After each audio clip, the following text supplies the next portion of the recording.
Alors, dans cet épisode, ok, là, le piège du faire comme si.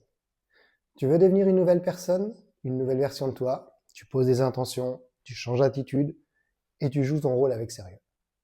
Mais les résultats ne suivent pas. Peut-être parce que tu es encore dans le faire comme si. Tu imites l'état, mais tu ne l'as pas encore intégré. Tu vois, ça c'est subtil parce que vu de l'extérieur, ça ressemble. Tu parles différemment, tu affiches une posture plus affirmée, tu fais ce que tu crois que ta nouvelle version ferait. Mais au fond, il y a quelque chose qui sonne faux. Et la vie, elle ne se laisse pas berner comme ça. Tu vois, je vais te donner un exemple. Tu dis que tu es confiant, mais dès qu'une vraie opportunité se présente, ton corps te trahit. Tension, hésitation, envie de reculer. Là, tu joues le rôle. Tu ne l'incarnes pas encore. Un autre cas, tu changes ton image. Nouveau discours, nouvelle présentation, tu donnes l'impression d'avoir évolué. Mais dans le fond, spoiler, tu n'as pas encore posé les vrais choix. Tu évites les affrontements. Tu restes adaptable pour ne pas déranger. Tu vois, là, tu as changé le décor, mais pas encore l'identité.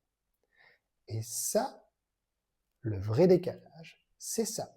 Quand tu fais comme si tu veux convaincre. Tu adaptes ton comportement selon le retour. Tu cherches des signes pour valider ce que tu dis. Tu doutes dès qu'il y a des silences. Quand tu incarnes vraiment, tu n'as pas besoin de convaincre. Tu restes le même dans le vide. Tu continues, même sans retour, parce que c'est devenu normal pour toi. C'est simple. Quand tu joues, tu surveilles. Quand tu es, tu n'as pas besoin de vérifier.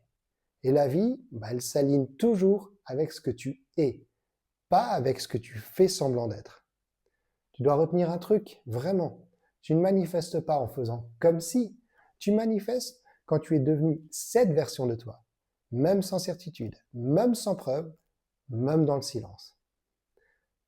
Et justement, ton état ne se mesure pas à ce que tu ressens dans le moment fort, il se mesure à ce que tu tiens dans l'absence, le flou et l'attente.